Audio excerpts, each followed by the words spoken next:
Law street Bharat में आपका स्वागत है। मैं विजय सरदाना आज आपके सामने सवाल जनता में एक बहुत महत्वपूर्ण सवाल लेके आया। सवाल है, क्या किसान आंदोलन जायज है? बहुत सारे लोग इस मुद्दे पे आज चर्चा कर रहे हैं। 7 महीने हो गए, आंदोलन जारी है, लेकिन लोग फिर भी पूछ रहे हैं कि यह आंदोलन क्यों चल रहा है, इसके पीछे के आधार क्या। अगर आप आंदोलन के आधार की बात करें तो ये आंदोलन जिन मुद्दों पे खड़ा किया गया वो मुद्दे हैं, क्या हमारी जमीनें चली जाएंगी, क्या भारत सरकार मंडियां बंद करना चाहती है, क्या पूरी खेती कॉरपोरेट के हवाले करना चाहती है, क्या भारत सरकार किसान विरोधी। इन मिथ्यों को लेकर, इन विवादास्पद मुद्दों को लेकर एक आंदोलन खड़ा किया गया। आज हम जानेंगे कि सच्चाई क्या है। सबसे पहले हम इसका लीगल आधार जानना चाहेंगे कि ये जो कृषि कानून आए, क्या ये इस देश की जरूरत थी, क्या ये संवैधानिक संस्थाओं के हिसाब से है, संवैधानिक मर्यादाओं के हिसाब से है, या इसमें कुछ और बात है। सबसे पहले हमें समझना पड़ेगा कि हमारा संविधान क्या बोलता है। हमारा संविधान ये बोलता है कि भारत में जो भी नागरिक हैं, अगर वो किसी भी तरह का व्यापार करना चाहते हैं, उन पे किसी भी तरह का कोई प्रतिबंध नहीं होना चाहिए। ये जो नया कानून है ये क्या बोलता है? नया कृषि व्यापार कानून ये बोलता है कि कोई भी किसान या कोई भी देश का नागरिक अगर किसान से डील करना चाहता है तो वो कर सकता है, उसको किसी भी तरह के लाइसेंस की जरूरत नहीं है। क्या ये देश के खिलाफ है? क्या ये प्रावधान किसानों के खिलाफ है? जिस तरह की आजादी इन कानूनों में दी गई है, क्या ये देश के खिलाफ हैं? क्या देश की प्रगति के खिलाफ हैं? क्या ये किसानों के खिलाफ है? ये बात हमें समझनी पड़ेगी। दूसरा सवाल ये आता है कि क्या केंद्र सरकार कानून बना सकती है कृषि संबंधी क्षेत्रों को लेके? बिल्कुल बना सकती है, क्योंकि उसी संविधान में जो इस देश को चलाता है, उसमें अगर आप शेड्यूल 7 में लिस्ट 3 में जाते हैं, वहां बहुत साफ लिखा हुआ है कि अगर आपका व्यापारिक कार्यक्रम है, जिसको हम बोलते हैं आउटपुट, एग्रीकल्चर ट्रेड, उसके कानून केंद्र सरकार भी बना सकती है और राज्य सरकार भी बना सकती है।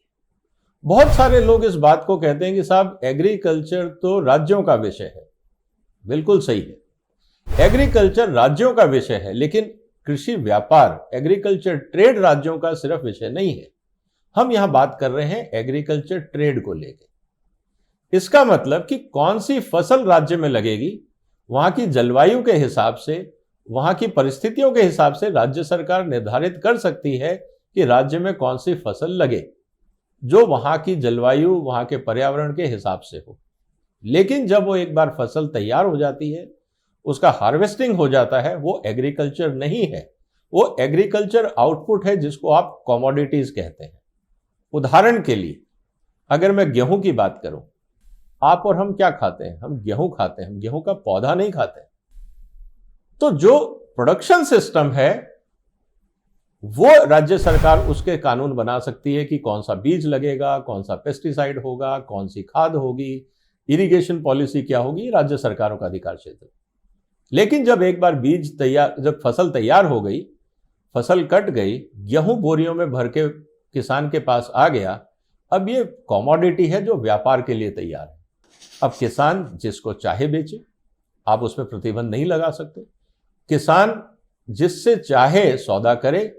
कोई व्यापारी, कोई इस देश का नागरिक अगर किसान को उसके हिसाब से पैसा दे के उससे खरीदारी करना चाहता है, तो इसमें प्रतिबंध की क्यों जरूरत है? क्यों हम चाहते हैं कि किसान उन्हीं बिचौलियों के पास जाए, उसी मंडियों में जाए जहां पे पिछले 70 साल तक उसका शोषण होता रहा? 4 लाख किसानों ने आत्महत्या कर ली। हम क्यों बदलाव नहीं चाहते? अगर आज किसान गरीब है, वो अपनी फसल, सब्जी, फल 2, 4, 5 रुपए किलो में बेचता है, और हम शहरों में 50 रुपए, 60 रुपए, 70 रुपए में खरीदते हैं, तो क्या ये उचित है? तो ये सबसे पहले हमें इस बात को समझना होगा कि जो लीगल आधार है इन कानूनों का, वो हमारे संविधान के हिसाब से सही है, संवैधानिक है। इसीलिए कोई भी आप देखेंगे राज्य सरकार कोर्ट में इसलिए नहीं गई कि ये कहने की साहब ये असंवैधानिक है, क्योंकि उनको पता है कि जो भी भारत सरकार के कानून है वो संवैधानिक दृष्टि से सही हैं, और ये बात हमें समझनी होगी। अब बात आती है इसका इकोनॉमिक पहलू। जब तक ये कानून नहीं थे, इस देश में एक सिस्टम था एपीएमसी का। एपीएमसी में ये कहा गया कि राज्य सरकार एक मंडी क्षेत्र बनाएंगी। मंडी क्षेत्र के लिए कानून कौन बनाएगा? जो मंडी समिति होगी। आप सारे राज्य सरकारों के एपीएमसी एक्ट इंटरनेट से डाउनलोड कर लीजिए।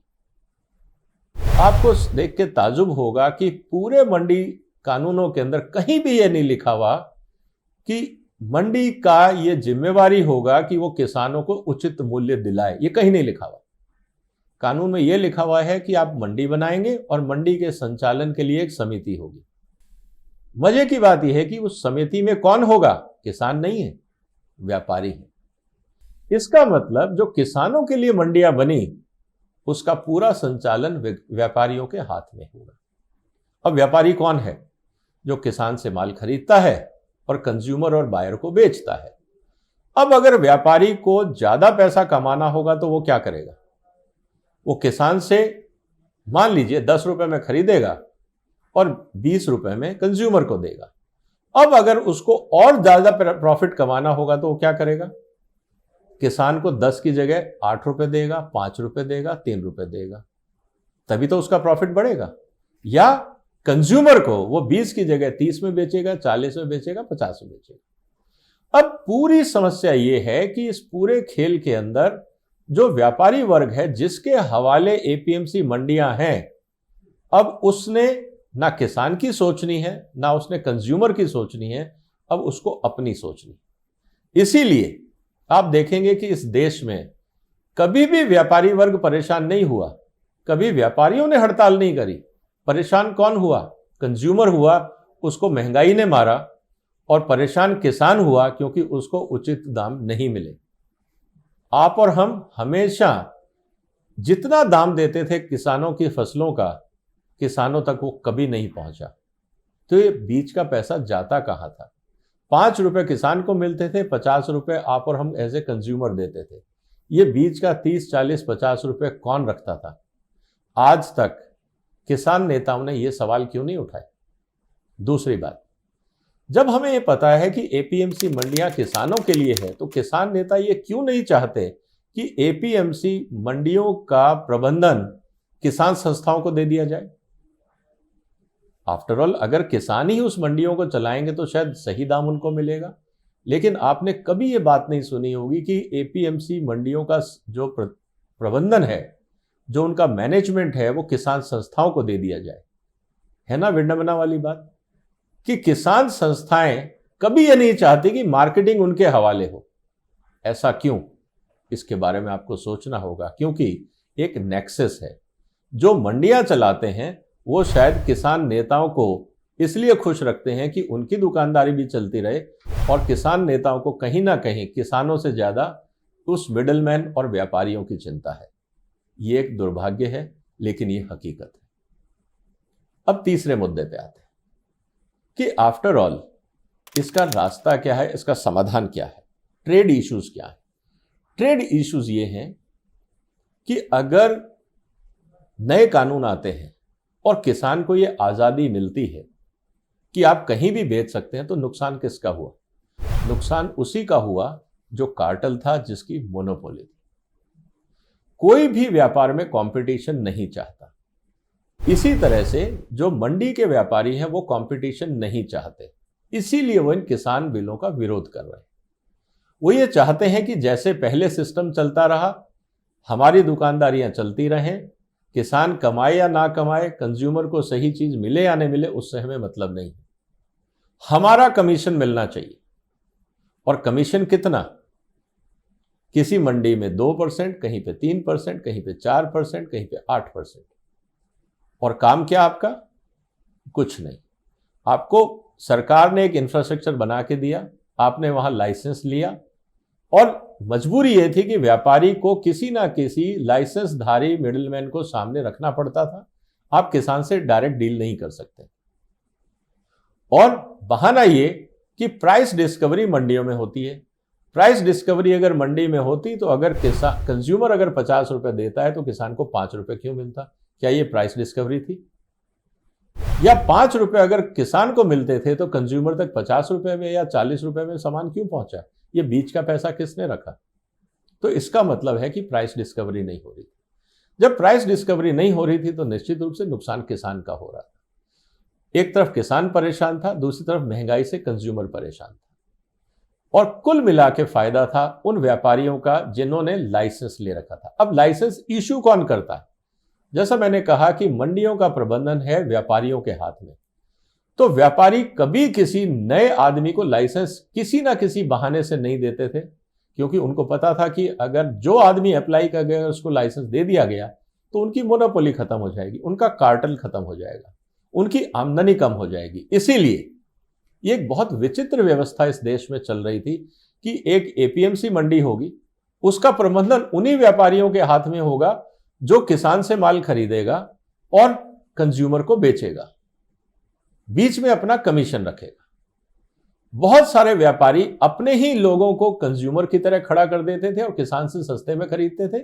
सस्ते में खरीदा हुआ माल अपने ही गोडाउन में, अपने ही वेयरहाउस में, अपने ही कोल्ड स्टोर में रखवा दिया जाता था और ऊंचे दामों पे हफ्ते बाद, 10 दिन बाद, 2 महीने बाद जब महंगाई बढ़ने लगती थी मुनाफा कमाने के लिए बेचा जाता था। बहुत बार आपने ये कहते भी सुना होगा कि छोटा किसान बड़े व्यापारियों तक कैसे जाएगा। बहुत सीधी सी बात है, अगर कोई व्यापारी छोटे किसानों के साथ डील करना चाहेगा तो वो अपनी दुकानें खोलेगा, अपने आउटलेट्स खोलेगा, वहां वो बोर्ड लगाएगा कि अगर कोई भी किसान अपना माल हमें देना चाहता है तो यहाँ आए, वहां पे वो क्वालिटी बताई जाएगी, उसको दाम बताया जाएगा। अगर किसान को वो पसंद है तो किसान वहां बेचेगा, अगर मंडी में किसान को अच्छा रेट मिल रहा है तो किसान मंडी में बेचेगा, या जहां किसान को सही लगता है वो वहां बेचेगा। तो जो नए कानून हैं वो किसान को इस बात की स्वतंत्रता देते हैं, इस बात की आजादी देते हैं कि वो बायर चूज कर सकते हैं। अभी तक जो हो रहा था कि किसान के पास एक मजबूरी थी, उसको सिर्फ मंडी ही जाना पड़ता था। अभी तक बार्गेनिंग पावर जो थी वो बिचौलियों के हाथ में थी, इसलिए वो किसान और कंज्यूमर का शोषण करता था। इन कानूनों से बार्गेनिंग पावर किसान के पास आएगी। अब किसान डिसाइड कर पाएगा कि उसको किसको माल बेचना है, किस क्वालिटी का बेचना है, किस दाम पे बेचना है। और जहां तक बात है कि छोटा किसान बड़े शहरों में कैसे जाएगा, कहां कैसे जाएगा, आज भी अगर किसी को सामान खरीदना होता है तो वो चल के आता है। अगर बंगाल से किसी को पंजाब का गेहूं खरीदना है तो वो पंजाब आएगा। जरूरी नहीं है कि हर छोटा किसान वहां जाए। और जहां तक बात है, किसान अगर संगठित होंगे, जैसे आज अमूल काम कर रहा है, वो अपना माल दुनिया में कहीं भी बेच सकते हैं। तो ये बात हमें समझनी पड़ेगी। तो ये किसानों को डराना कि साहब बड़े व्यापारी आपको खा जाएंगे, आप नहीं जा पाओगे, ये एक और भ्रांति है किसानों को कंफ्यूज करने की। जैसा पहले कहा गया कि आपकी जमीनें चली जाएंगी, आपका शोषण होगा, मंडियां बंद हो जाएंगी, ये भी एक डराने का तरीका है किसानों को कि आप भारत सरकार के सुधार कार्यक्रम का विरोध करें ताकि बिचौलियों और उनके साथियों की मनमर्जी चलती रहे। जैसे वो पहले किसानों का शोषण करते थे, आगे भी करते हैं। नए कानून इस कार्टेल को तोड़ने के लिए आए हैं ताकि किसान को सही पैसा मिले। जितना कंज्यूमर पैसा दे रहा है ज्यादा से ज्यादा किसान तक पहुंचे, इसलिए ये कानून बनाए गए। अब मुझे ये बताइए कि ये जो किसानों का आंदोलन चल रहा है, किसानों के नाम पे जो आंदोलन चल रहा है, क्या ये उचित है? आज तक किसान नेता ये नहीं बता पाए कि कानूनों में कमी क्या है। आज तक किसान नेता ये नहीं बता पाए कि उनके पास अल्टरनेट सिस्टम क्या है। वो सिर्फ ये कहते हैं कानून वापस लो। इसका मतलब जो पुराना तरीका था, किसानों का शोषण होता रहे और बिचौलिए पूरी मंडियों पे कब्जा करते रखें, क्या ये किसानों के हित में था? अब सवाल किसान नेताओं से यह है कि आप किसके हित की बात कर रहे हैं? अगर ये कानून वापस हो गए तो कौन सा कानून लागू होगा? वही पुराना जिसमें इस देश के 4 लाख किसानों ने आत्महत्याएं कर ली, वही कानून जिसमें आज तक भारत का किसान गरीब रहा, वही कानून जिसमें कंज्यूमर्स का शोषण होता रहा। कोई खुश नहीं था, सिर्फ बिचौलियों के। और ये किसान नेता चाहते हैं वही कानून जारी रहे। ये कौन सी तरक्की हुई किसानों की? इसीलिए किसान नेताओं पे संदेह उठना वाजिब है। तो जनता को अब किसान नेताओं से सवाल ये पूछना पड़ेगा कि आपका किसानों को भला करने का क्या प्लान है, आपके पास क्या प्रावधान है, आप जनता के सामने रखिए। तभी हम समझ पाएंगे कि वास्तव में इन किसान नेताओं के पास हमारे किसानों के लिए कुछ सोच है, उनकी तरक्की के लिए, उनकी खुशहाली के लिए कोई रास्ता है। अन्यथा जो ये किसान आंदोलन है, क्या ये जायज है, ये अपने आप में बहुत बड़ा सवाल है। इस चैनल को सब्सक्राइब करिए। आपको आने वाले समय में ऐसे बहुत सारे मुद्दों पे हम लोग चर्चा करेंगे जिसको हम कहते हैं सवाल जनता के।